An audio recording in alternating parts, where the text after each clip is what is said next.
This podcast is a proud member of the UUOP Network.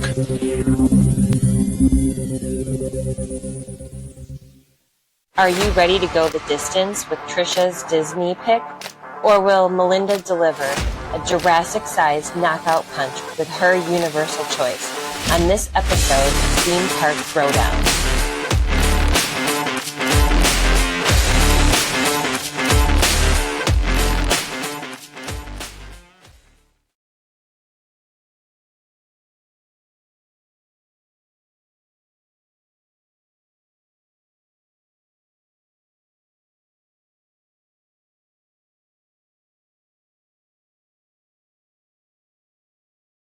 Hi, everyone, and welcome to episode 30 of Theme Park Throwdown. You are here with me, Trisha, at Trisha Travels on Facebook and Trisha Travels 85 on Instagram. And I'm Melinda. I am at Melinda's Magical Adventures on Facebook and Instagram. How's everybody doing? How's the week going for everybody? Hopefully better than mine. I outran a tornado to be here tonight. That's all I have to say. She did. She did. You guys, Trisha is a little on edge right now because she has been watching Twister and Twisters for the past couple days. And now she was smack dab in the middle of a tornado warning. So Yep. That's really fun. I'm going to take a break from horror movies for a while. I don't need those to come true. So, ma'am, if you think those are horror movies, you got another thing coming. No, I don't think those are. I'm just going to take a break from horror movies until I can know that I'm not going to have an axe murderer break into my house or whatever. Not going to be in the middle of one. Yeah, I don't really need to be bit by a vampire. I'm okay. Understandable. But for those watching, I am displaying one of the shirts that will be worn in less than a month. Whoop, whoop, whoop. When we're down in Florida. So if you're not watching, our HHN, you need to. Our HHN night is 1 month from today. The first night that we will be doing HHN is 1 month from today, the 18th of September. Woo! So when you hear this, it'll only be 3 weeks away. Wow. Yes. But when you hear this, excited. It'll only be 3 days until HHN starts. Woohoo! Let's go, people! We're finally closing in. I know. Thank goodness. It's the most wonderful time of the year. It's not Christmas. The song is wrong. It's Halloween. That's great. I like that. So we will first announce the winner of the Battle of Episode 28, which was the Extinct Attractions Battle. And of course the winner was Universal, because who's gonna mess with Bruce and Jaws? Not Disney. Not Disney. Although I will say I missed the heck out of the Great Movie Ride at Disney.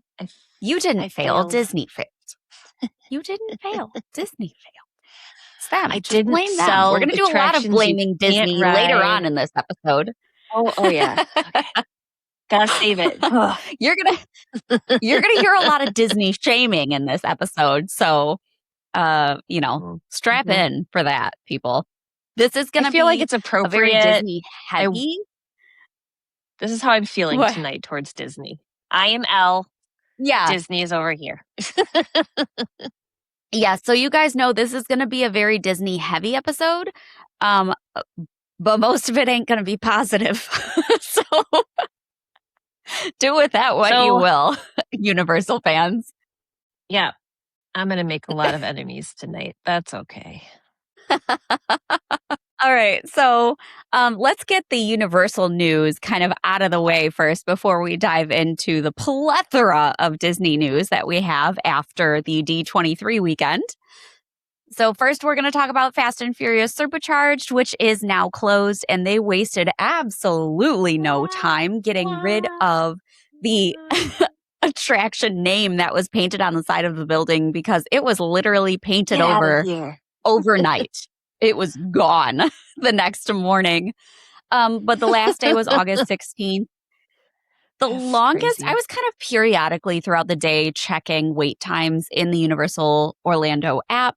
And the longest wait time I ever saw for Fast and Furious Supercharged for that day on its last day was 55 minutes, which that's pretty sad. And it wasn't a slammed day at the parks by any means, but I mean, the wait time for Flight of the Hippogriff was longer than that for the majority of the day. So,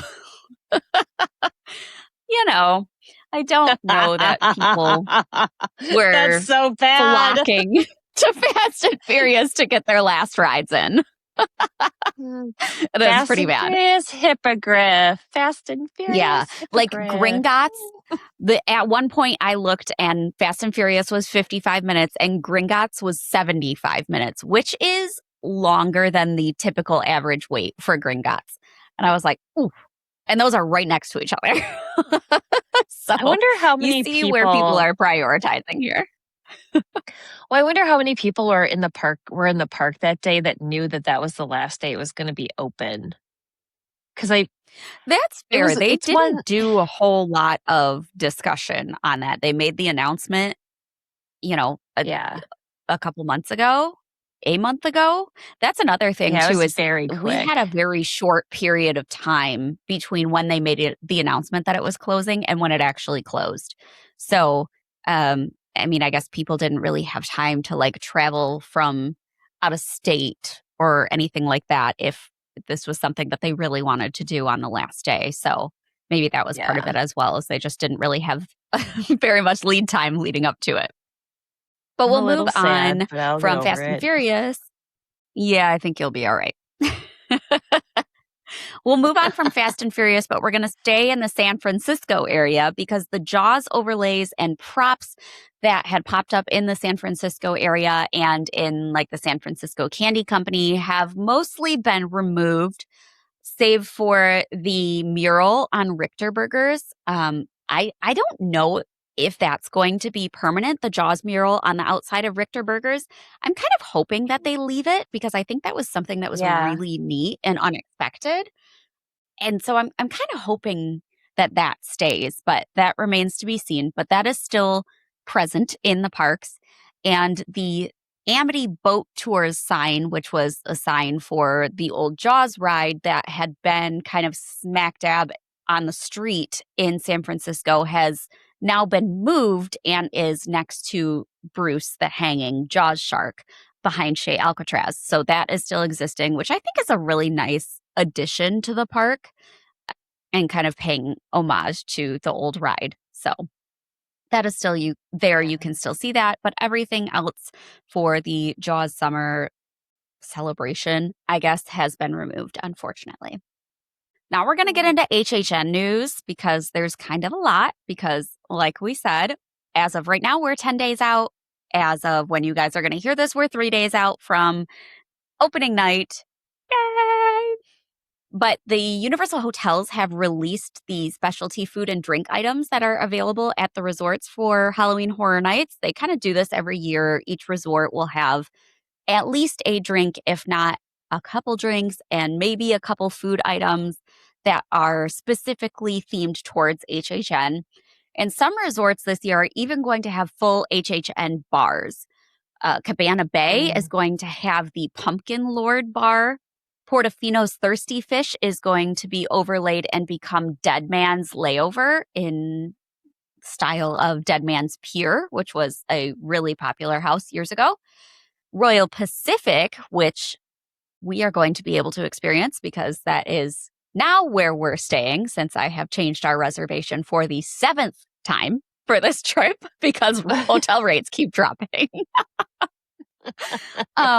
But Jake's American Bar and Grill at Royal Pacific is going to be transformed into the Universal Monsters Laguna Lounge, which I could not be more excited for.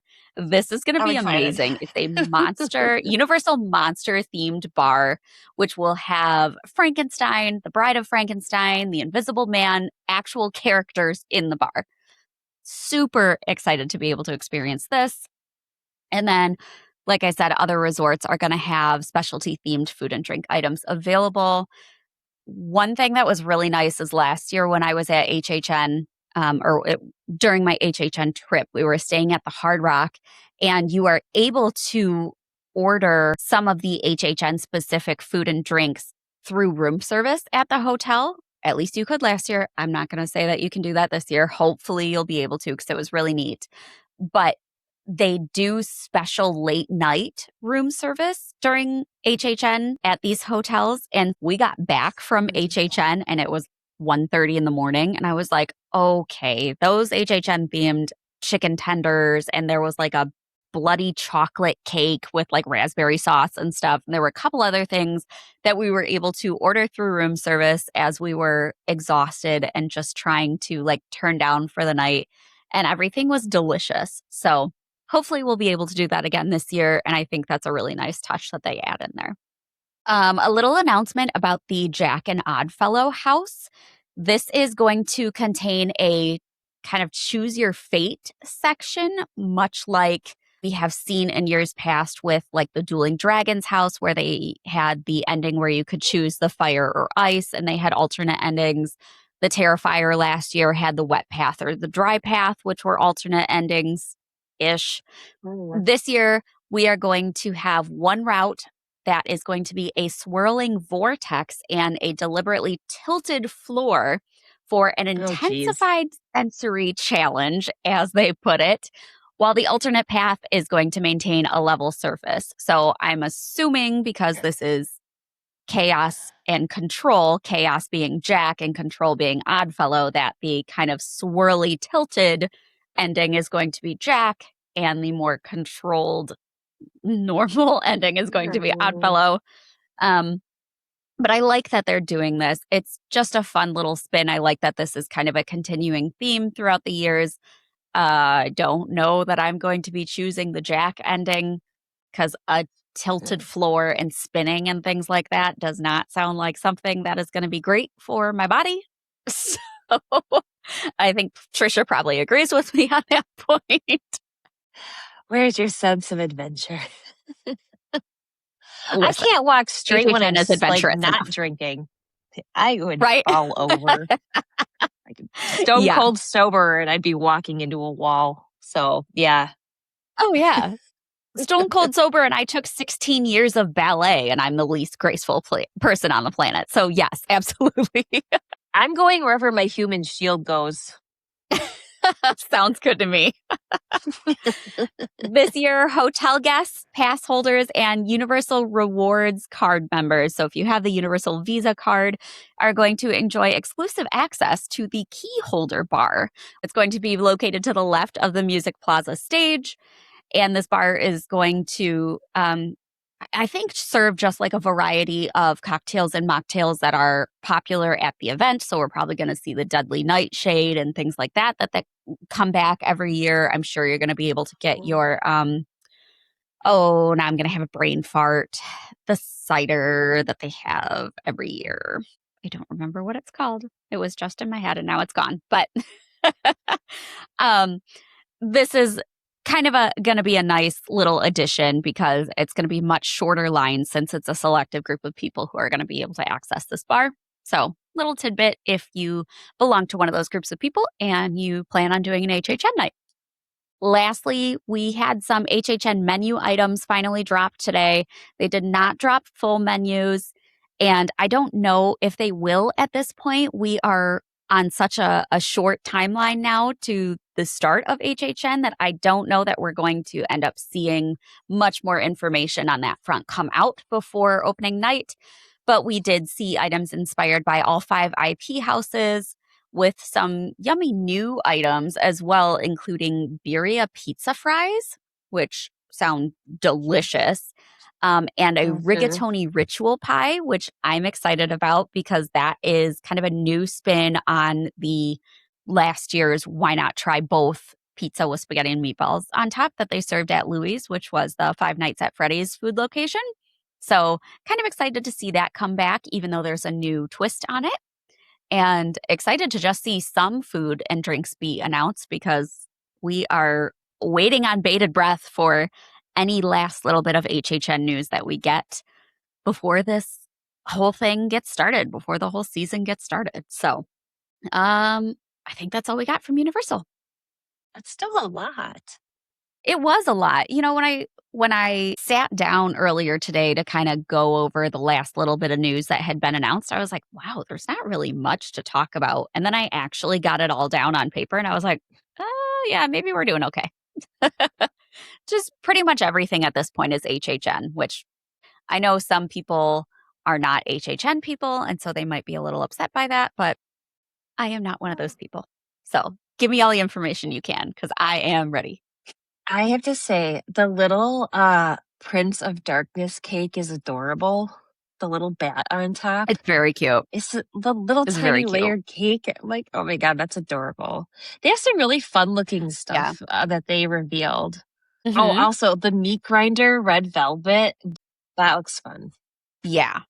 I'm intrigued by the Evil Dead Burn lasagna because I Yeah. love me some pasta, and that looks kind of good. And those birria pizza fries, I'm not a pizza fry lover, not going to lie. I'm actually just not a pizza lover, so the fact that I liked that one from last year so much was really a shock to me. But birria pizza fries, that I might be able to get on board with that. The Stranger Things stuff just doesn't, it's not doing it for me. Yeah. So I was looking at the picture of the L's jerky. Is that what it's called? 11's Yeah. jerky, L's Yeah. jerky, something like Yeah. that. And I can't tell what's in it because I thought at first it looks like it's mac and cheese. It is. Did you? It is. That's Okay. what it is. Yeah. So it's like mac and cheese topped with jerky. Like I'll just eat the mac and cheese and take the jerky off because that looks like some pretty good mac and cheese.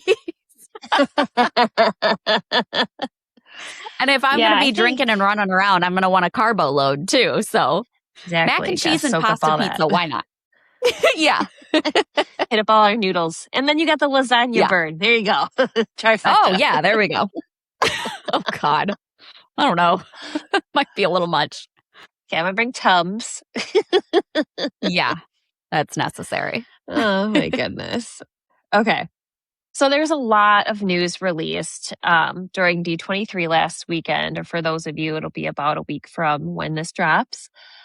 But I'm just going to highlight in this section some of the things that were not discussed during Horizons, which was supposed to be like the premiere presentation for Disney that happened on Saturday night. So one of the things they did announce is that we are getting Olaf in Hollywood Studios. And sadly, ours is not going to be walking around like it is overseas. Oh. He will be sitting, I know. He's so cute in Paris. I love him so much. Well, ours will be sitting at an animator's desk in the new the Magic of Disney Animation courtyard. They're going to have an area in that building where he will be leading guests in how to draw. So unfortunately, the live human is being replaced by an audio animatronic. But the nice thing is that they had a long list of characters. So it's not going to be the same experience every time you go. And Olaf is like, he talks about things with each character, so it's not like it's the exact same thing and then just a different character.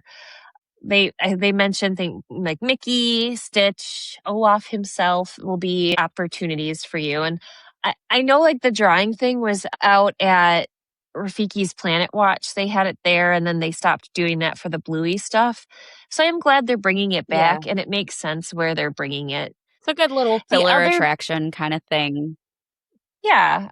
The other big showcase that they did was the Disney Entertainment Showcase. So they talked about movies, television, Disney Plus. So I'm just going to run through like the highlights of that. First of all, The Greatest Showman is coming on live stage starting in London next spring. And they actually had the cast of the crew up and they sang. Oh my God. My whole family loves The Greatest Showman. We will be getting tickets to this once they come to the States. Like that is happening. Yeah. I've never seen it. Wow. I know. Especially being like a total musical theater geek. I know how beloved this is, but I don't like circusy themed stuff, and so I don't know. It's not super. There's more human story than there is circus. Yeah, And who and doesn't I love like Hugh looking at Jackman. Hugh He's so Jackman? incredibly talented. Yes, Yeah, he no, is. I I know, love him. but I would rather look at him as Wolverine. I don't know. Without a shirt on. Anyway, well, I know, Melinda, you had such a wonderful time seeing Frozen. This is just going to blow your mind, but they are coming out with Frozen 3. Which was a shock to absolutely nobody. But this one sounds really cute. So it'll be out in theaters next Thanksgiving. And the storyline picks up pretty much after, spoiler alert, Anna and Kristoff get engaged. And there is a new character introduced, a female snowman or snow woman named Samantha. So if you've seen the Yeah. second one, you'll know what So the reference appropriate. is there. Okay. Yes. Disney is really into threes this year. They also announced Zootopia 3, which is not forecasted to come out until 2030. But if you have seen the second movie, at the very end, there's a feather that floats down and lands on Judy Hopps' windowsill. They did do like a short preview of what they have done at the convention. And to me, what looks like a bird of prey, like a hawk, you see a talon, you see a shadow. So it looks like it could be really cute. We'll have to see what evolves out of that. That hawk better not touch my Gary DeSnake. Yeah, that would Gary be DeSnake. He's so cute. There'd be uproar. They're also making an Incredibles 3, which is dropping in between Frozen 3 and Zootopia 3 in the summer of 2028. Yeah, I know. But enough of the threes. Let's move on to the twos. So Coco 2 is coming out in 2029, and Miguel is a teenager. They actually aged one of their characters. Can you believe it? I know, it's I can't. wild. They also are announced Lilo and Stitch the live action 2, and you get your first glimpse at Angel. For those who are fans, know that that's the little pink creature that people tend to be a pretty big fan of, Stitch's girlfriend. That's coming out in May of 2028. There's been a lot of leaked footage of the live action Tangled movie. Yeah. And that's scheduled for March of 2028, but people kind of lost their minds. We all were suspecting it, but they announced who Mother Gothel is going to be, and it's Catherine Hahn. Is that right? Yes. Agatha is going to be portraying yes. Mother. So yes. she'll be great for that role. Yeah. Incredible casting there. And then, that's fantastic. We actually do then have some new movies. One that is based off of X-Men. And I have to say, I'm kind of excited because Sadie Sink, who's in Stranger Things, is playing Jean Grey. And Adam Driver, who was Kylo in Star Wars, is playing Mr. Sinister. And that's coming out in May of 2028. So I'm looking forward. I will see that because I have to admit, if I like gentlemen with, dark hair and deep voices. So Adam Driver is nice for me to look at. Have you seen the new Spider-Man yet? Because that's where they introduce Sadie Sink as Jean Grey. She's phenomenal. Oh. She's really, really great. I've seen it twice because my husband and I went to see it, and then my son Leo was dying to see it, so I had to take him too. And she's really great in that role, and I can't wait to see what she does with it. Yeah, I don't know. We've had such a hectic personal life that we just haven't had time to go. I love Tom Holland as Spider-Man. I love that franchise. Yeah. I watched the cartoon when I was a kid. I don't know if I'm going to make it because unfortunately my daughter's just not as invested. And I think my husband is kind of marveled out. He loves comics, but they've strayed from a lot of the original storylines that he just gets kind of irritated. So either I go alone or I'll just wait until it comes out on Disney Plus. So I'll definitely be able to see it Yeah. before May of 2028. So hold on to your seats, folks. Disney announced a string of, yes, original IP. What? No remakes, no sequels or triquels I or didn't whatever the know heck. that was possible. So I know, right? One we are aware of, and that's Hexed. It's like a coming of age film that's coming out actually this November, so for this Thanksgiving. But they announced two of the cast members, including Jodie Foster, love her, and Walton Yeah. Goggins. So that was kind of a nice reveal. We have very little information except for a still of the movie Clay, which is coming in 2028. We really have no information on this, but it looks very kind of fantastical. So we'll see where that goes. And then the last movie release is actually kind of a new venture for Pixar. They're releasing their first ghost movie. It's called Ghost Market, and it has kind of a Blair Witch Project feel to it. The main character is a teenager named Kyle, and he's a content creator, and he lives in Chicago, and it's all about him meeting a spirit and just the interactions that he has with this character. I got to see some of the extended like preview or whatever. I don't know. It doesn't look that scary. Like, so I mean, it might be a little bit darker. It might be scarier for some of the younger kids, but I don't know. I think it actually could end up being kind of a cute thing. So, Vision Quest, which is where again the power of threes, the third installment in the Disney Plus kind of trilogy of series, which was WandaVision and Agatha all along, will be coming out literally like in 2 months. So that's kind of cool. John Favreau, that name should sound familiar. Happy from Iron Man, plus he did Happy. Elf and a whole bunch of other stuff. He will be Yeah. doing a limited 3-part miniseries about Oswald the Lucky Rabbit, debuting early in February of 2027. If anybody here is a Kingdom Hearts fan, the video game, they are transforming that into an anime show. There has not been any release date information on that. Okay, we're nearing the end. I saved the best for last, though, okay? Star Wars. They had a trailer for Ahsoka Season 2. I am over the moon. I think this is going to be a fantastic season for them.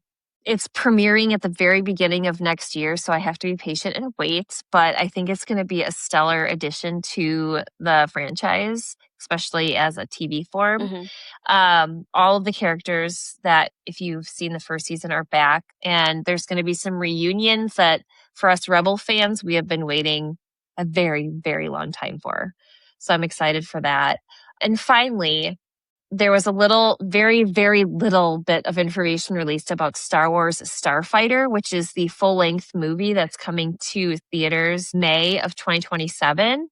And if you're not aware, Ryan Gosling is the featured actor of this movie. But he came out and he put on this sweet jacket that his character Cade Oraban wears. And this thing is like so simple, but so awesome. They took the Rebel sign and they turned it upside down. And then they have like 2 like white paintbrush strokes, and it looks like a skull and crossbone. And I'm like, that's genius. So I was super pumped about that. The amount of people that I saw online talking just specifically about this jacket, if they don't capitalize on this and mass produce this, I will own one. I don't know will what they're pay doing. to own one of these. This movie, I would buy jacket, one for you if I saw it. I need to own this in my life at some point. So, yeah. Anyway, so that covers a lot of the really big news that was outside of what we're going to be talking about next. Yeah, because what we're going to be talking about next, there wasn't exactly a whole lot of news going on. Da, da, da, da, da, da, da. Yeah, that was we're going to talk of it. about Horizon, which was supposed to be the big panel announcing all of the new things coming to theme parks and Disney experiences, which include like Disney cruise lines and things like that around the globe. let's just say it was lackluster at best when it comes to actual content and actual announcements. I was running on like 3 hours of sleep from the night before, and I was exhausted. And we had to wait until this thing started at 10 p.m. my time because it started at 7 p.m. Pacific time when it was happening in Anaheim, California. So I was already exhausted, but I knew I needed to stay up and watch it so I could figure out what the heck I was talking about and have all the new little tidbits of information. Plus, I'm excited to see what's going to happen in the parks and the new things that are coming. But you had to sift through like a half an hour of sure. Yeah, crap. A half an hour of very poorly written, very awkwardly performed shenanigans to get to 10 seconds of announcements that in most cases had already in one way, shape, or form been announced. It was painful. That's right. It was painful. Oh, yeah. I was mad. I've never been that mad about something Disney related. Trisha and I were just rage texting each other through this entire thing. This entire over 2-hour show. There were parts that were fun. And then I think got the desired impact. The opening little number about animatronics was funny, but was dragged out way too long. Could have been probably half of the length that it was. There were a couple little jokes here and there that were funny, Disney poking fun at itself. We'll talk about kind of the biggest one in a couple minutes. But for the most part, it was just awkward and weird and unnecessary. 100%. I was not. Like, I'm mad that I stayed up to watch it. Yeah, me too.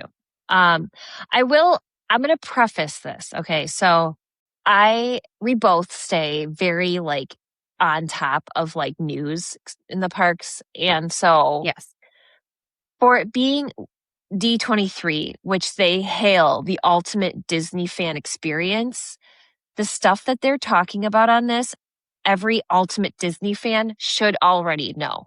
So I will say that like shame on them for like touting this to be this huge thing, and it was kind of a dud. But my husband, not an ultimate Disney fan, knew nothing. I told him everything that was discussed, and I was kind of like disparaging it. And he's like, wow, that sounds like a lot. And I was like, okay, well, if you've never heard of it, you didn't sit through it.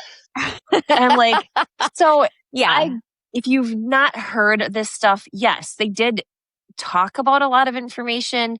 But like you said, Melinda, it was all stuff that if you had been in the know, you're not getting much out of it. So yeah. And that's who they're putting this show on for. That's the influencers that were invited that made up a decent portion of the audience. And it just, and I saw some things that happened over the weekend that were incredible. Have y'all seen the announcing the new members of the Disney legacy? Yeah, inducting them. Yeah. Anne Hathaway and Alan Tudyk and Lin-Manuel Miranda became a Disney legend. And if you guys like Lin-Manuel Miranda and his work, watch the montage that they put together and the song that they put together in order to like announce him as being the legend. I cried. It was fantastic. It was so funny. It was so well done. There was so much time and effort put into it. And he got so emotional about it. And then he got up and did his own thing that was equally as incredible. So it's like these panels can be so great and so much fun and so entertaining. And then they give us this crap. And I was like, damn it.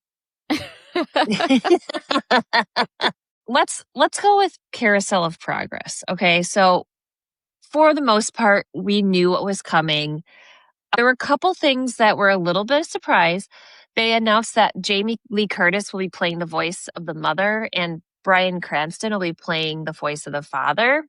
So we Yep. did get some character voices mentioned. They had a couple stills of the scenes that are going to be coming. They had some of the outfits. Kind of the takeaway that I got it from that was the last scene looks like retro futuristic. So if you've seen the Yeah. Fantastic Four movie that just recently came out where it's like future tech but like set kind of retro styled, that's very much what it felt like to me. So Yeah, and they did which say I that it's going to be more modernized because mhm, the start of the show is going to take place in the 1960s and then is going to yeah. progress from there into kind of like future times. So it is going to Yeah. be much different than what we've seen in the past. Now, the renditions of the opening scene, which will now include our own Walt animatronic, it's like in his studio, like you would see way back in the day when they did like World of Color and stuff on television. So I think like that'll be a nice way to like start the show. Yeah, But I don't know. I guess the one other thing that surprised me is that they're planning to have this open by the spring of next year. That's fast for Disney. that was a So, faster timeline than I was expecting. I'm a yeah. little bummed So, because I know I'm going to be there in February and they said late spring. So I'm yeah, betting that there's no way it's going to be open when I'm probably there because I was hoping to be able May. to see it. But right. Yeah, that's what I was Right, thinking is yeah. May probably. So that's all But, that's progress from 5 years on Tron, so I'll take it. right. All right. So in my opinion, the most exciting piece of news that they dropped was that for Animal Kingdom, there will be no more Disco Yeti. We are finally getting a return of the full Yeti animatronic, which is very exciting. They did not give a timeline on this because they didn't give a timeline Oh, on no. almost anything. Yeah, But yeah. I I think the way that they made this announcement was a little fun. It kind of came out of absolutely nowhere. They kind of just like Oh, yeah. hadn't even really introduced it and then just kind of dropped it like a bombshell. And they followed it up with a performance by Gloria Gaynor and a bunch of um, dancers dressed in like disco attire because they were poking fun at themselves and the fact that the Disco Yeti is now going away. And that was one of the very few actually entertaining parts of the evening, in my opinion. I Mhm. thought that was Yeah. fantastic. And I'm also excited to see the return of the Yeti. Now, that means we're going to have some sort of extended closure of this ride. Like I said, they didn't give any Mhm. timeline or anything like that. So, when that happens or how long it's going to take to happen remains to be seen. Uh, but it's nice to know that it's happening at some point. And in my opinion, that was one of the very few exciting things that was announced. Yeah, I'm curious to see if they'll wait until part of the Central Americas comes online before they shut this down, or if they think Yeah. they've got some sort of quick fix solution. I don't know. We'll have to see what happens there. So yeah, I was excited. That was one thing that I did not expect. I think we had pretty much written the Yeah. Disco Yeti off. Right. And I mean, we'll probably get into this when we get into these individual things, but like we knew they were going to be talking about Cars Land, Piston Peak. We knew they were going to be talking about Villains Mhm. Land. But Yeah. this came out of nowhere. So that was Yeah. exciting. That was what I expected more of from this event. So, Yeah, exactly. Why don't we just stay in Animal Kingdom and let's talk about mhm. Central Americas. So, if you're not aware, they shut down Dinosaur and all of Dino Land USA and are replacing it with Central Americas. So Dinosaur is getting a facade change. It's going to be a Mayan temple and it's going to be Indiana Jones themed. So my understanding is the track is going to stay the same, but the decor is going to change. Suck it, West Coast. We're getting an actual Harrison Ford look-alike in our version. Yes, that is exciting. I like that a lot. I was pleasantly Not surprised some by that. not some nondescript dark-haired gentleman hanging from a rope. We get the real thing. Anyway, they also gave us a name. We got a lot of names. The myth of the Jade Serpent. I'm not going to lie. This sounds a lot like The Mummy. You go into the underworld. You got to fight off some bad guys, including a giant snake named like Sukan or something like that. Okay, whatever. I will say, though, the renderings that they showed of what this, I don't know if it's going to be a static figure or an animatronic. The thing looks huge, this big giant snake that you end up needing to fight at the end of the ride, or Indy is fighting at the end of the ride. That looks impressive. I am excited about that. I'm excited about this ride to begin with because I'm very jealous that we don't have the one that's in California. And so I'm even more excited about it now. Yeah. Yeah. Based on the renderings, it looks like we're talking like basilisk size here, serpent. All right. What about over in the rest of Dino Land? We're getting a cute little carousel. El Carousel Animalitos. I'm excited for this because of some of the characters that you're going to be able to ride. Mm-hmm. There are some bangers on here. Yeah. The handcrafting that, I will say, the handcrafting that went into these things. Like we saw. Yeah. They had a couple earlier on, but they showed all 22 of them. I think they look kind of Jim Shore-esque. He's the one that makes like figurines that have like patterned, like kind of quilted looking character. Like, I don't know. That's kind of the vibe I was getting, but I think it's going to be a gorgeous, I will not likely ride it, but a gorgeous photo opportunity. I will ride it just for the photo opportunities because I want to ride Cusco. I want to ride Heimlich. I want to ride Hey Hey. Hey Hey is my spirit animal. So I'm all for that. What were some of the other ones I was really excited about? Seriously, they have trouble with people trying to select their animal. I think Figment was in there. The Nigel from Finding Nemo, Eeyore, Chispy and from Scuttle. Encanto. I think Scuttle is there. Yeah. There's some really great notable characters. And I Miko. think Miko, that was the one I was thinking of. Miko, I'm very excited about that. Yeah, so as much as like a carousel is not very thrilling and not very exciting, they found a way to make it so. Yeah, I think it'll be beautiful. That's what I can say about it. So, all right. And then the final attraction that will be in that area, I have to say, I had the wrong impression of it because the day before they had models of the ride vehicles and they looked identical to Rise of Resistance.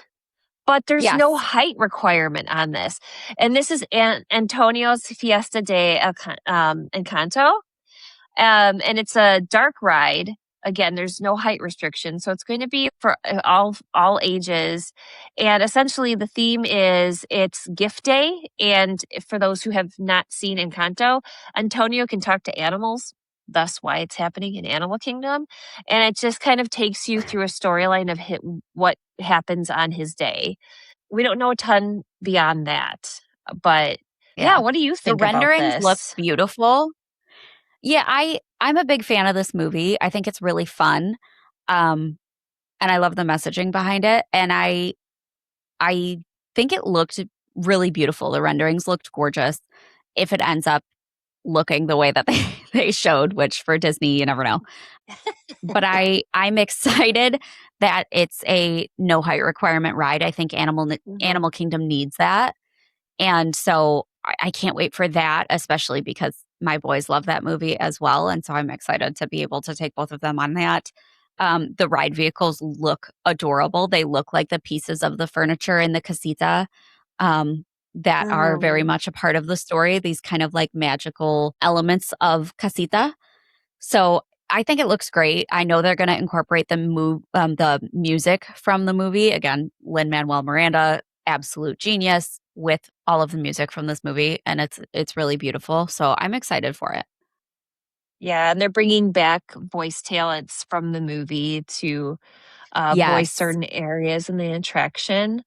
So that'll be really authentic, which I think is great. The other thing that really wasn't discussed, but there there's kind of this patent or something out about using force perspective to make you feel like you're moving up and down an elevation when you're actually traveling on a flat plane, that they're going to incorporate into this. So Okay. it'll be interesting to see how they do that, but Yeah. I'm guessing this is going to be a trackless ride. That's my guess. Probably. So my first thought when I had no context besides looking at the renderings of the ride vehicles themselves. And my first thought looking at those vehicles was Battle at the Ministry. They look almost identical with a kind of elevated second row and then a lower level first row, just seated in a chair like that with kind of some sort of structure in front of you, almost like box seating. It looks very similar to Battle at the Ministry. So, are there going to be similarities in the actual ride movement to that? I hope not, because Battle at the Ministry makes me very sick. True. So But I rough. also can't imagine that it would be that rough and that kind of jerky and dramatic in terms of movements, since it's a no height restriction ride. Yeah. So you're probably right in the fact that it will be trackless, but that also means that we're going to have a lot of downtime with it, which kind of sucks. Yeah. Yeah. The other thing too, they had a couple of the animatronics on display. So there's going to be 50 animatronics. They had a capybara and a donkey, and these things are Yes, they're so so flippin' cute. adorable. I have to Yeah. say, that is one thing Disney does really well. Like Yes. they look like they're taking this they made animation come into the real world. Like Yeah.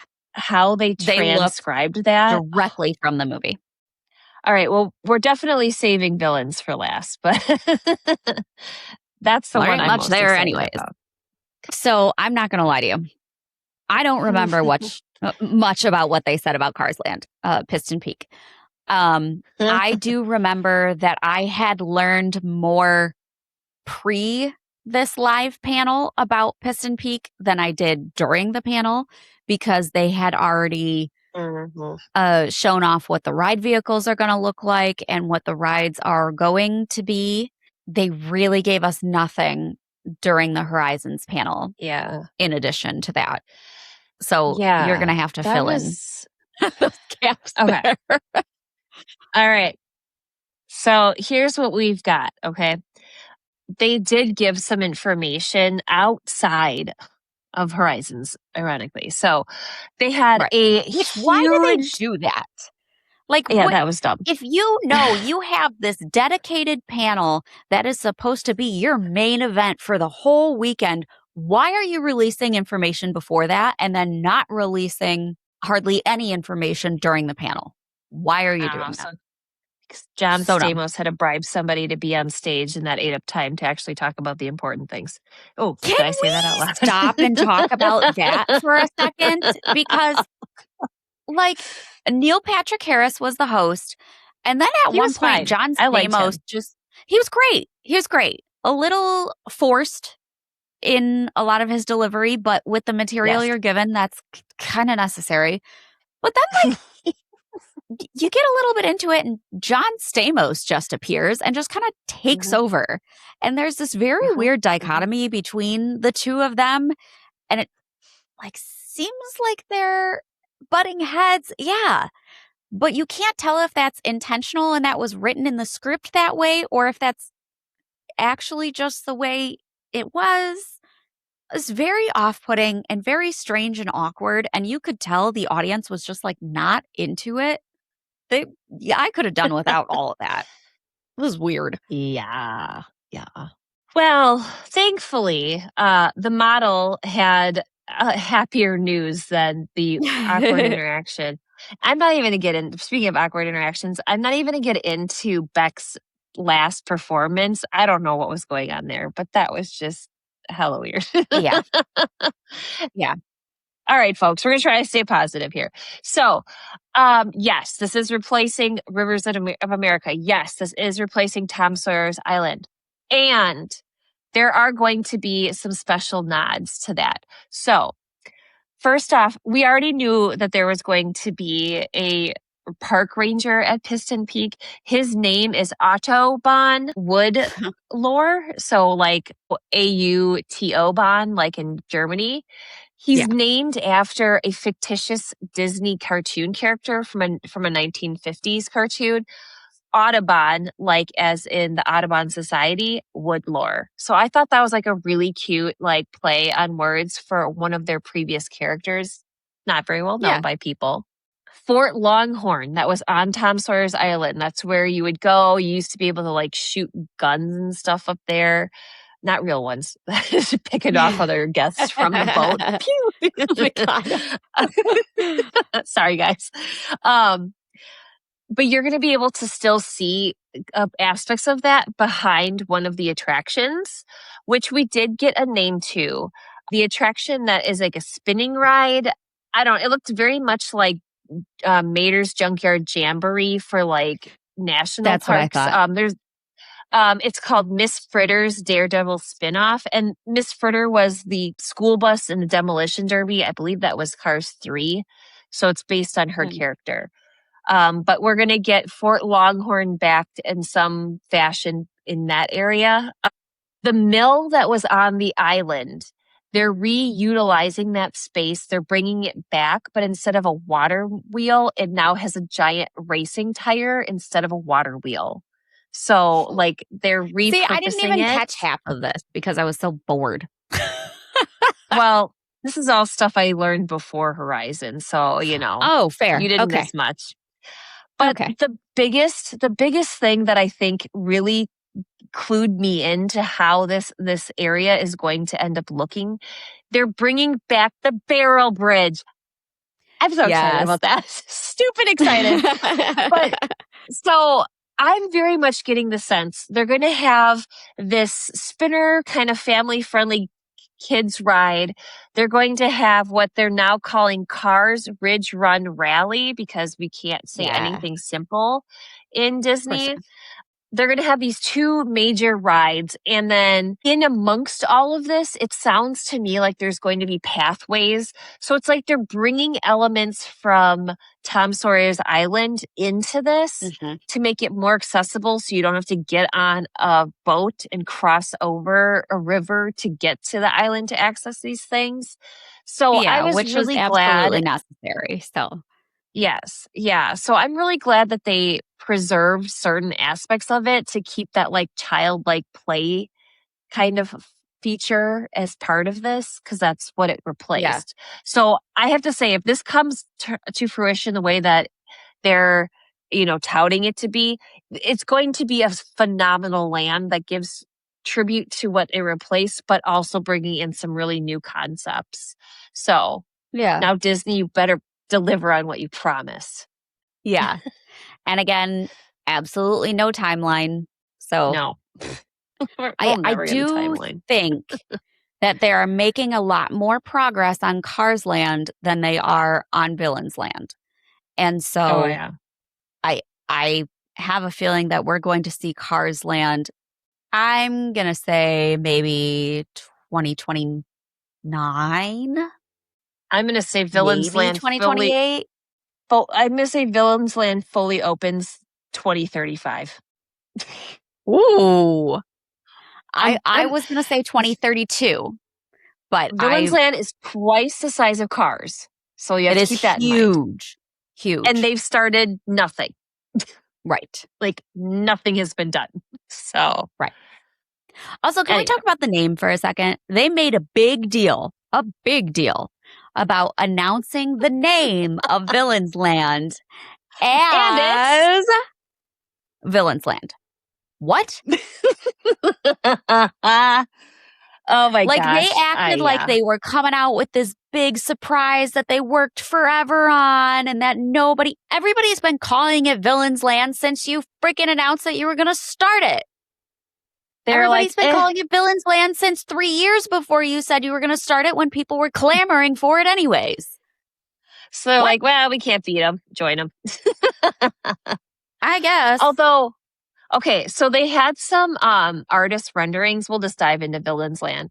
And it's these Might as well. trees that look like they came right out of the animated Snow White movie. Yeah, And they're based cool. on the fact that it's behind Piston Peak, that would be a really great segue from this like national park into Villains Land by having Yeah. these kind of like grotesque trees. And in one of the models, they had it looked like an arch, and they had a little mini person as like in Yeah, person, so so you you could can see see the scale. yeah. And I'm like that. Mhm. I hope that's how they do the entrance, at least to the back of Cars Land. So Yeah. we'll see. They also announced what they already announced. We will have 2 attractions. It got a little confusing when Glenn Close came out. Nobody was expecting her to make an appearance and reprise You guys. her role of Cruella. Cruella. Can we talk about that for a second? Because Glenn Close, in my book, can do no wrong. She is phenomenal. She is incredible. She embodies her character's Oh my God. heart and Yeah. soul. Yeah. And that was no different just for this quick little 5 minutes that she was on stage for this panel. Yeah. Minus the fact that she was having a lot of problems walking in the shoes that she was wearing. Anybody Because would she have was problems walking in those. she She's was in like, these like 5-inch platform heels, and she's older at this point. yeah. She's But like 80, isn't she? she's find out. she's getting up there. But she 79. just 79. Wow, look at walking you. 5-inch platforms. Damn, Yeah. I hope I can walk like that when I'm 79. I hope I can walk period at 79. Kidding. The way my knees are going right now, it's not looking good. But she took us right back to 101 Dalmatians, Cruella de Vil, and fell right back into that character Oh my and God, just yes. owned it. She was Yes. so good. That was my favorite part of the Yes. whole night because that was She was also a surprise. fantastic. Yeah. She was Having her come out. incredible. Yeah. Yeah. Anyways, I got a little confused though, because I mean, she was so funny. Because one of the attractions that we're getting is the Maleficent coaster. And from kind of what I took away from it, it's probably going to be more along the intensity of like Everest Rock and Roller would be my guess. Coaster. Yeah, Oh, you think somewhere so? in there. Okay. I don't Okay. know. It's hard to tell right now. But Yeah, of course. she called it like an overstuffed like purple Overstuffed handbag or something. handbag. Yeah.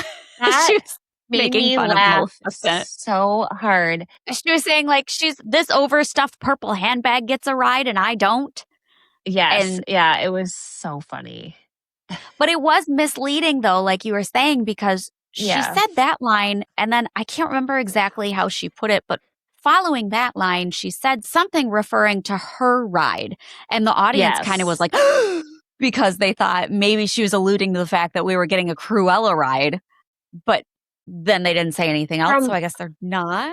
From like follow-up that I've seen, it's still just going to be the 2 main rides. So it's going to be Yes. that one.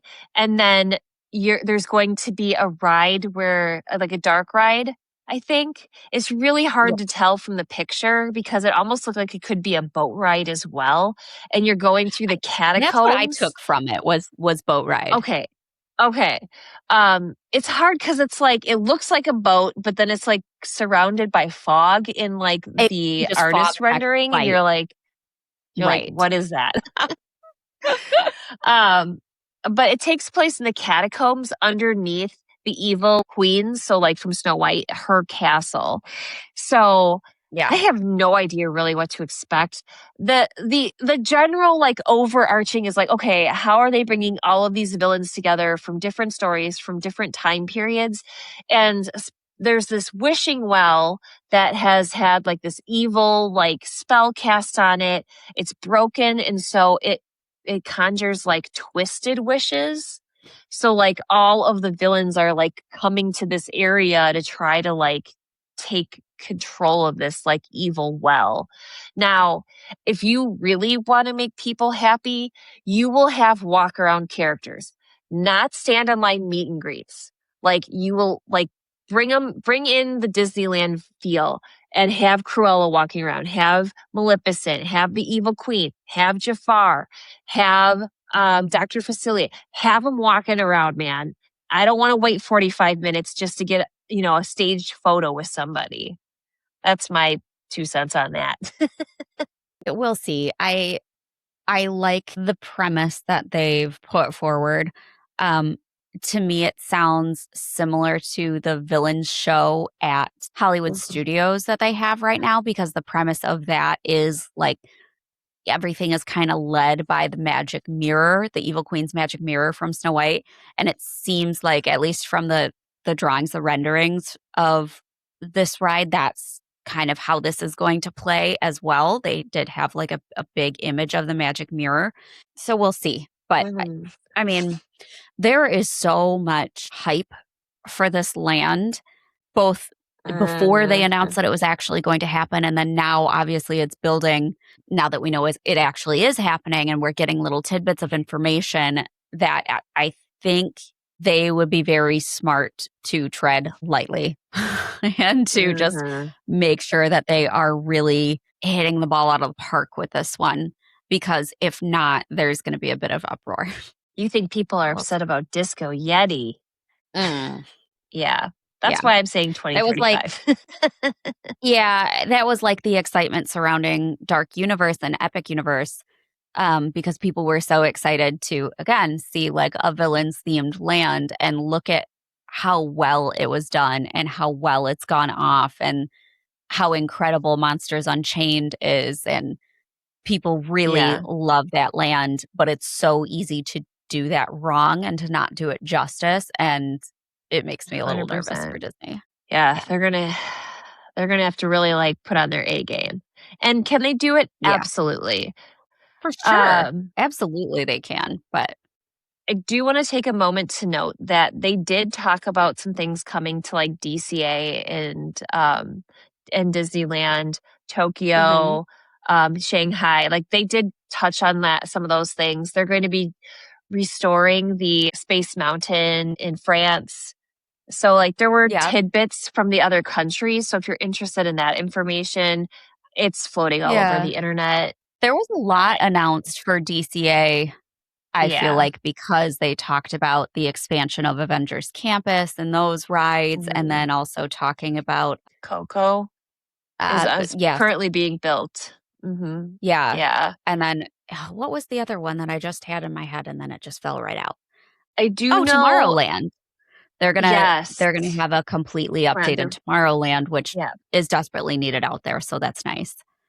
Yeah. Now, some people are asking about what's happening with the West Coast version of Avatar, and my understanding is it's still happening, but they're prioritizing Tomorrowland over the Avatar attraction. Yeah. I'm wondering if they are hoping to postpone it long enough to get more movies and more like IP content in the theaters before they would really tackle that. I don't know. Maybe they don't have a very good vision for that area that they're planning to expand it. I don't know. But it has not been written off the table yet. So we'll see if they had artist renderings. That doesn't mean much of anything, right? But at least there's something.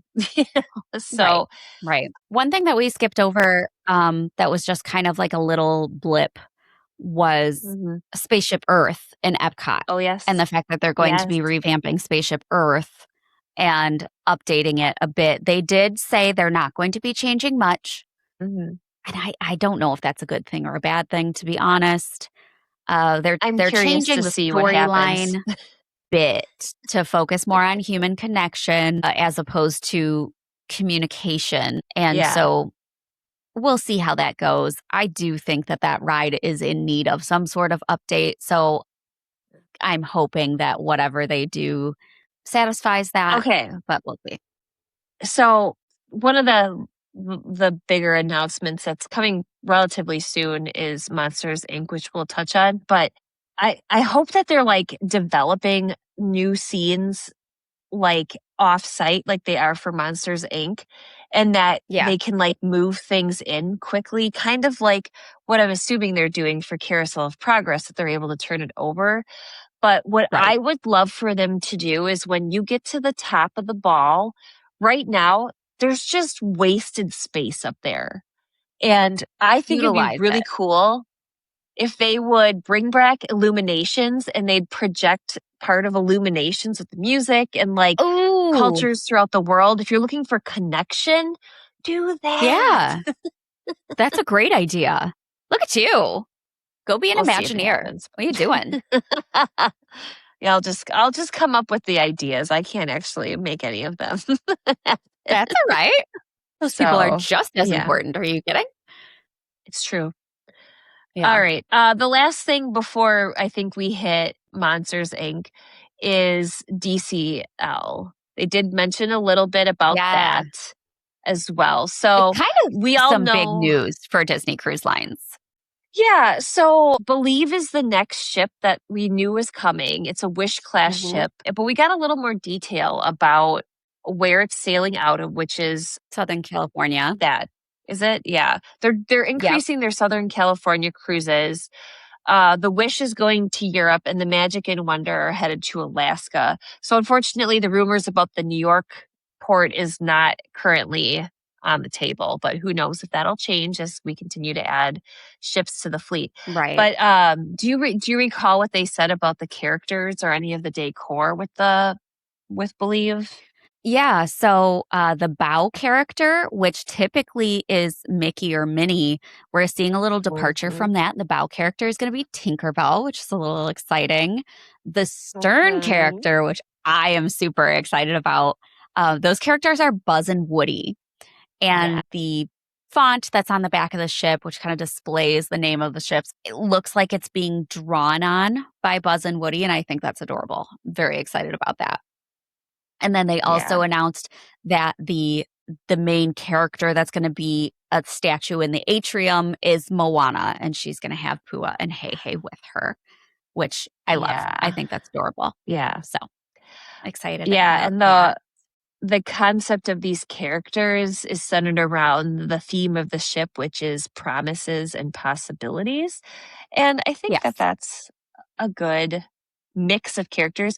I was talking to a friend who's also a Disney fan, and I was like, well, maybe with it being Woody and Buzz, it'll be more Pixar heavy. And then I was like, I don't know how I feel Hmm. about a ship that's would be geared for younger kids and there being like lounges. And then she's like, well, Andy's mom needs a place to hang out because she's a single Oh, parent. so And fair. I just started So laughing. fair. Yes, absolutely. And then someone I think and then it'll be great though. we came up with Al's Booze Barn instead of Al's Toy Barn. Oh my God, that's So awesome. Yes, Disney, we just gave you two lounge names that you can steal. so there you go. I love it. I love it. I get my butt on one of so these cruises. But oh it God, looks like I'm I'm gonna have some so great. opportunity because they said that they're adding 3 new ships by, what was it, 2029, they said? 2030. By the end of 2030, 3 2030, they new should ships, be up to 13 ships. Yeah. which is crazy because, I mean, they just went from 6 to 9 in the Mhm. past 2 years, year and a half with the Treasure, the Yeah. Destiny, and the Adventure. And so Yeah. that's exciting. Yeah. I mean, the And demand is there.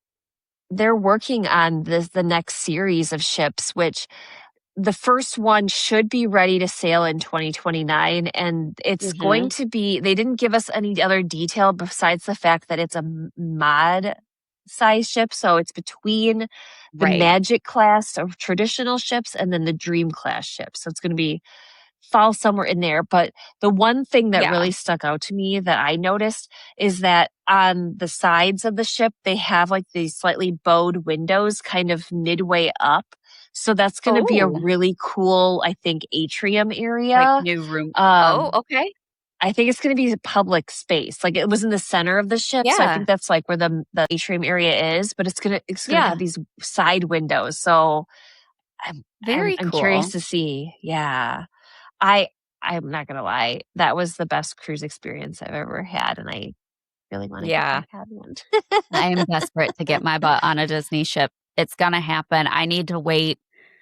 I think a couple more years until my little one is a little bit older because that wild boy, I'm not chasing his butt around on a cruise ship is too dangerous. So I want to give him a couple more years to mature a little bit, but then we will Yeah. be on a Disney cruise ship because it's just got to happen at some point. They're just fantastic. So Yeah. Okay, so we'll end with the most promising news of what's to come soonest, and yeah, that is Monsters Inc. Land over in Hollywood Studios. It replaced the Muppets Courtyard, RIP Muppets Courtyard. Melinda's so upset about that. yeah, not really. Rest in pieces, Muppets. um, Goodbye. Well, I'll cover the show that they announced. So they Mhm. really are reutilizing a lot of what was previously there. I think that's what's helping I set think up wise, yeah, probably a faster than expected opening date. But they are replacing the 3D Muppet show with a different show, Monsters Inc. From the renderings, to me, doesn't look like it's going to be a screen show. It looks like it could be animatronic, but it's yeah. hard to tell. Mhm. Or maybe puppetry, although Disney doesn't do Yeah, a ton of puppetry shows, but it's possible. but it's going to be in the Glob Theater, and Yes. it's Well, called Welcome to Monstropolis, and there's going to be a new Randy Newman song to go with this, so that should be pretty cute. and then we have Um, the announcement that we kind of expected because there's been so many rumors about this, but Harryhausen's is coming. The sushi restaurant that is famous from the movie with the big mhm. octopus that is creating all these dishes. We are going to have a big octopus animatronic in the restaurant, which is really exciting. Yeah, Looks like it's gonna be authentic to the movies, at least if they pull off what the renderings are looking like right now. So, yeah. that's exciting. Yeah, and, like, they already have the octopus done. They showed video of the functioning Yeah, animatronic, and again, it looks like it's straight from the movie. it does. So, that was really cool. Yeah. Yeah. A couple of other things, the Pizza Rizzo will now be converted to Archie's Scare Pig Pizza, so this was the little Yeah. pig mascot from Monsters University. We'll see if we get the bubble pizza I'm back. drinking out of a Monsters University cup for anybody that can't see this. They also announced Monsters University Alumni Club. I really don't know what this is going to be. It's indoors. They're going to be, I don't know, it's supposed to be like some kind of a museum thing. But then they talked about an elite scares club inside this. So I'm like, is this a DVC lounge? Is this Mm. like a 30 Club 33 lounge? Like, Right, a we pass don't know holder yet. area. Yeah, Mhm. we don't know what it's going to be, and I wonder if they left it vague enough, because they don't know what it's going to be. Who It's knows? entirely possible. And then also, they're finally going to be filling that shop again, ah, Yeah, with something called the Scareporium, so you'll be able to get all your Monsters Inc. gear there. So, yeah. but we'd be remiss if we didn't talk about the big daddy that's going to be Yeah, let's talk about what coming. people actually care about in Monstropolis, Yeah, which is the door yes, let's do it. coaster. Much anticipated door coaster, which sounds like it's gonna be a trip. It sounds Ugh, really fun. I'm excited. I know, I know. What did you think about that video? I That's what I was just gonna say. So, they showed video of how the ride mechanics are gonna work, and you are gonna load on a regular platform, and then the entire coaster is going to lift up 40 feet in the air, and then you're going to shoot off. So, uh, they said shoot off, and I don't know Yes. if that means launch or if that was just the term that they used, but the prospect of this being essentially a hanging launch coaster while you're hanging 40 feet in the air is very exciting to me. Yes. Give it to us. I'm I wanna feel like yeah, a door, man. I'm very curious to see what height requirements are going to be on this ride That's because true.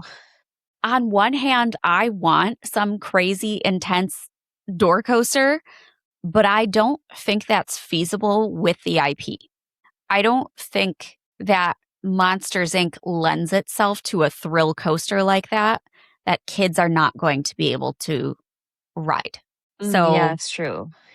I feel like I need to kind of temper my expectations a little bit on that, and we'll see what happens. What is the height requirement for the ride what is it, in Hogwarts?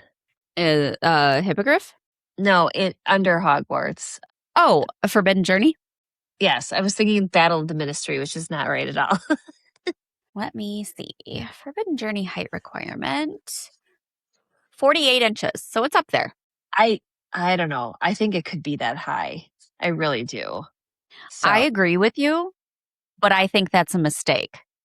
yeah, I could see that.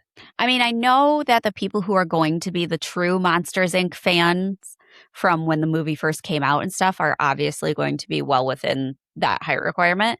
But I mean, like, my little 4-year-old loves some Monsters Inc. and Monsters University. And I think he would be really upset if we finally get a Monsters Inc. ride and he's not able to ride it for, Yeah, that would be hard. the next I see what you're couple saying. years. Yeah, and this they're not even getting like a second ride. They're just doing a show. Exactly. Yeah. So that Which could be we already really hard. have. Yeah. We already, I mean, if you want to consider Laugh Floor a show. You raise a valid point though, because it is definitely the other thing too they haven't mentioned at all is that monsters at work. And I'm curious if any of those characters, like Tyler or whatever, if any of those characters are going to be in the land anywhere. land at all. Okay. Yeah, that's a good Well, point. okay. I forgot So that existed. Slinky Dog Dash is only a 38-inch requirement. But here's the Okay. thing that And makes that's me think it relatively could thrilling. be. Yeah, okay, wait. The other one though, okay. So here's what I'm picturing, okay? A roller coaster that had a baby with Soren around, Soren wherever we're Soren at this point. Okay. which is a 40-inch height requirement, right? I don't know was where going we're to Soren. say I could see them doing 40. Maybe 42. Because your feet hang. I feel like doing anything over 42 is not a great idea. The way that you're strapped in, because you have like the harness. That's the hard part is you are going to have inverted over the shoulder.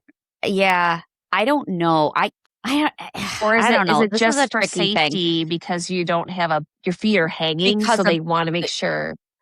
I think that's the case. I can't see them doing an inversion on this coaster.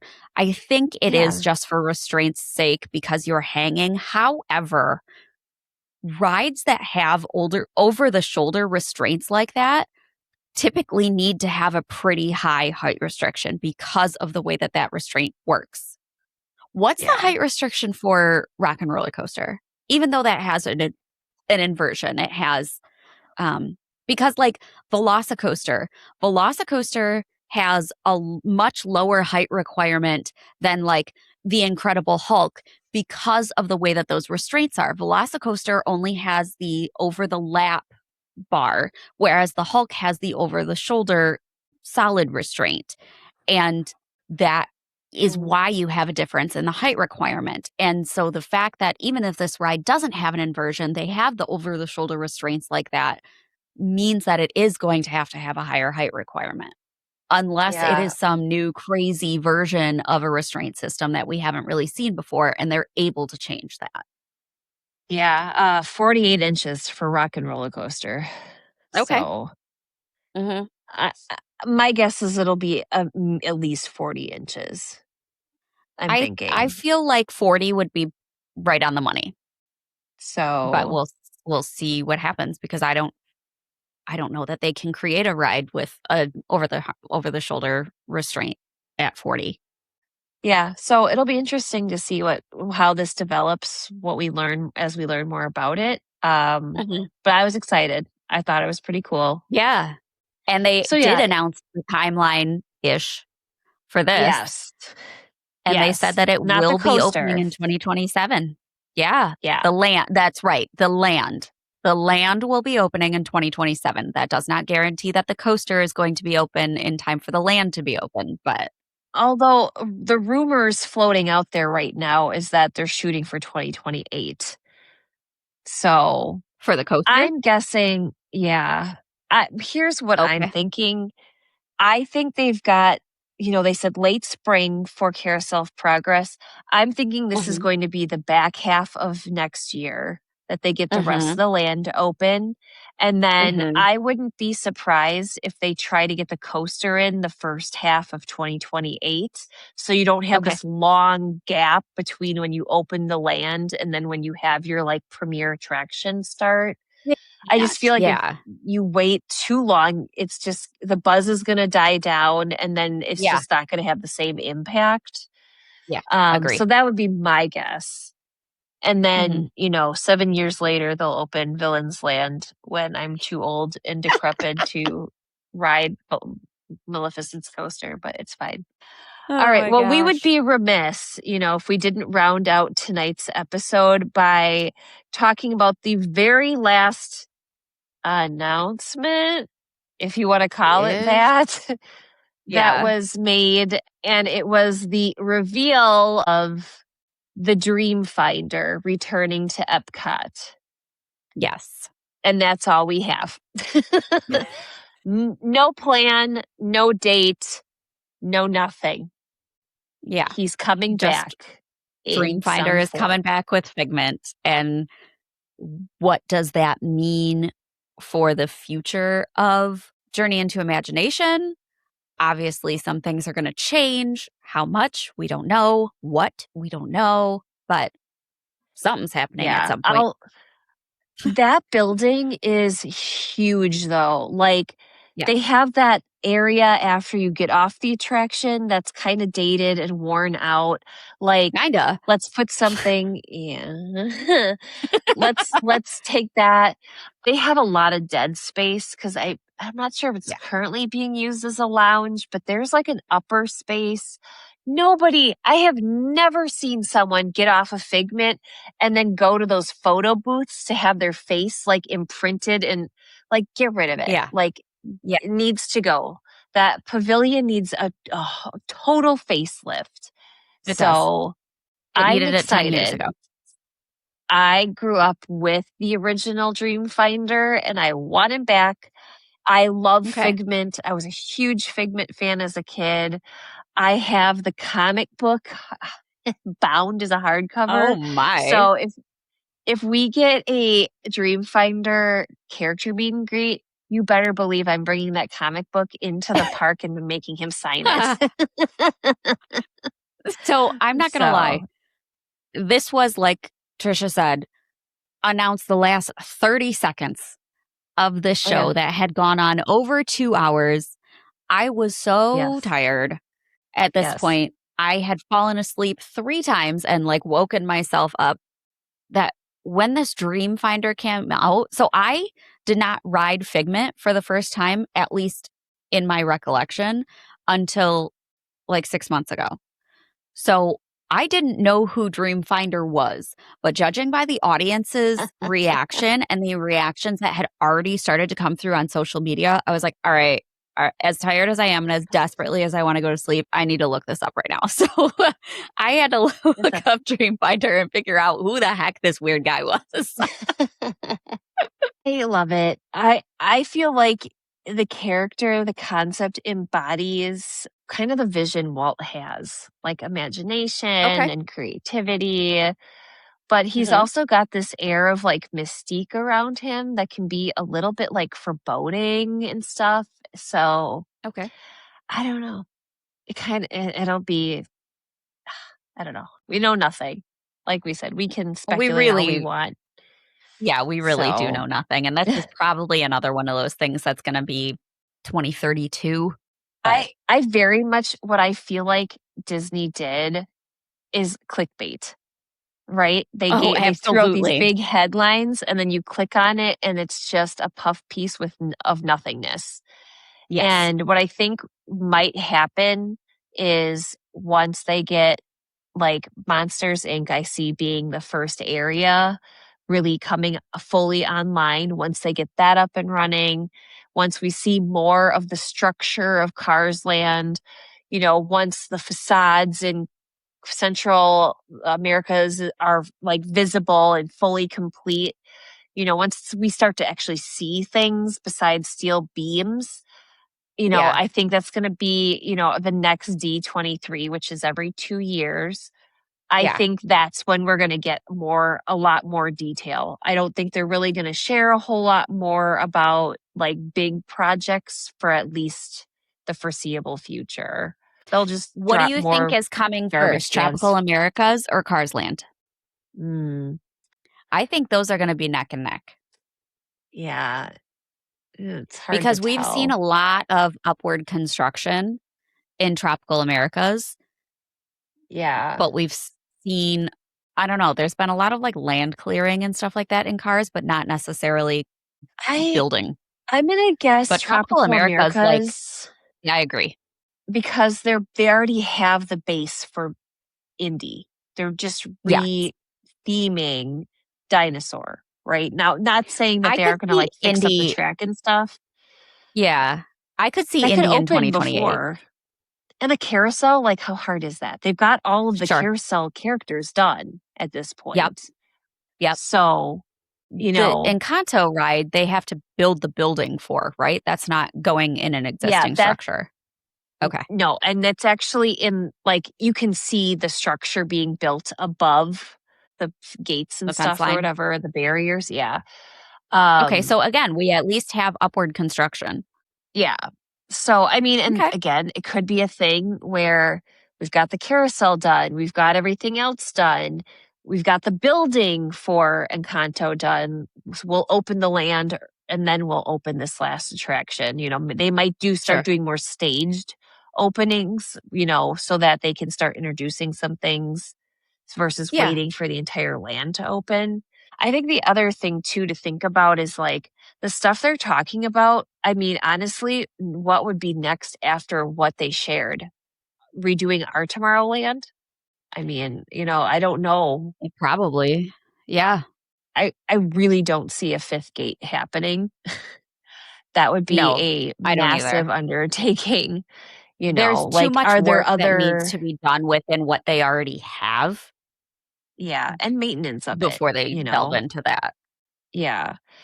And I mean, like, you look at Magic Kingdom with the addition of Cars Land and the addition of Villains Land, once those are done, I mean, that's like doubling the size of that park. Not doubling the size, but it's adding us. It's a People massive, underestimate what is it, how 15, small Magic Kingdom is. 20? Magic Kingdom is tiny. The It's like entire Magic 23 Kingdom can acres. fit inside the Kilimanjaro Safari Yeah. at Magic Kingdom. Like the whole Yeah. thing. Magic Kingdom is very small. And so the addition of these two lands is really going to add a lot to that park and is going to be a good diversion from some of the existing rides. And I think we're gonna see some huge shifts in like wait times and things like that once these two lands open, Yeah. which So I sorely looked it needed. up And because I was like, I just gotta know. So the actual guest area of Magic Kingdom is about 107 acres. So Villains Land is going to add like over 10% more land to that park, which is pretty substantial for a land. it is, yeah. And like, yes, Cars is using what was pre-existing already in the Magic Kingdom, but you're looking at almost a quarter of like the land expansion is going into this area right now. So that's a huge transition. Yeah, and it's not like when you're looking at the displacement of people, there's not a whole bunch of people that were, on the riverboat and on Tom Sawyer's Island, whereas Piston Peak is going to attract a lot of people. Yeah. So that it's going to be substantially different. Yeah. I wonder how that'll impact the overall attendance to Magic Kingdom. if it'll draw more people and we'll just see huge waits at those new areas and standard waits at the others, or if it'll draw people away from some of the other attractions. Right. It'll be interesting to It see will be how an that goes interesting down. dynamic. And now that kind of makes me want to look at like when Diagon Alley opened and when Hogsmeade opened. I mean, obviously when Hogsmeade opened, it was insane. And everybody was in Yeah. Hogsmeade because I remember being there during that time and everybody was in Hogsmeade and there was nobody else anywhere else in the rest of the park. And so I think we're going to see some of that effect, at least temporarily at first, for sure. Well, that was a lot of information that we was. shared with you guys tonight. So sorry, If you guys are not still sorry at listening, the thanks length. for hanging in there. Yeah, I'd love to know, though, from our listeners what your thoughts are on what you've heard either tonight or if you were able to see it or witness it and, kind of as it was happening. Feel Yeah. free to reach out to us. Is there anybody that watched it and was entertained and felt like it was worth the watch? Because honestly, I'm mad that I lost sleep over it. Because I was like, there's going to be, in my head before it started, I was like, there's going to be so much information here that I don't want to wait until tomorrow and have to sit on my computer for hours and hours looking at all this information and trying to make sure that I got a hold of all of it. I would rather just see it in real time and then be done with it. Yeah, I shouldn't have done that. You had so much fluff, as people were putting it, to sift through, that I would have been way better off doing it the other way around. But it is what it is. Oh, well. It's over and done with now. And hopefully Disney learned a lesson because they have kind of been raked over the coals a bit on social media and things like that because of this. And you could tell by like audience reactions and things like that people were just not thrilled. We'll see what happens in 2 years. We say that, and yet we still managed to spend at least an hour talking about it. That's true. I mean, you have to take everything we're saying with a grain of salt because, I mean, I didn't turn it off, so it couldn't have been that bad, right? But in the moment, we were not happy. I call this my Disney gambling. Like the next announcement's going to be the big announcement. Like that's going to be the next announcement. Yeah. And the way that they had it, it was just like that anticipation was building and building and building, and it never really got there. But that's all right. It is what it is. We did get some interesting news and some exciting things out of it. So we'll just see how many of these things actually come to fruition and cross our fingers that it doesn't take 20 years for it all to happen. Go on, Disney. Right. Anyways, thank you guys for hanging in there with us. Don't forget to vote in our Who Won polls on Facebook and Instagram to make your voices heard. And we will talk to you next week for hopefully a little bit more interesting battle. You're Have both a good on the week, same everybody. side for this one. Yeah, no Bye. kidding. Bye, guys. Thanks for tuning in to this week's battle. Now it's time to let us know what you think. Vote in our Who Won weekly poll on Instagram and Facebook. You can find us at Theme Park Throwdown everywhere. You can also watch video recordings of all of our episodes on our YouTube channel. Just search Theme Park Throwdown. If you're planning your next vacation, we're here to help. Go to portkeyvacations.com and fill out a quote request form, and be sure to request either Melinda or Trisha to be your advisor. Finally, make sure you check out our family of podcasts on the UUOP network. The Unofficial Universal Orlando podcast, the Taste of Universal podcast, the Unofficial Universal Great Britain podcast, the Port Key Passport, a Disney podcast for adults, the Theme Park Duo for your West Coast parks, Rush of Fear, a Halloween Horror Nights podcast, and Big Dumb Stuff for all your pop culture comedy. You can also check out our network partner, The Fudge Factor, on YouTube for all their park vlogs. That's it for this throwdown, guys. We'll see you next week in the ring.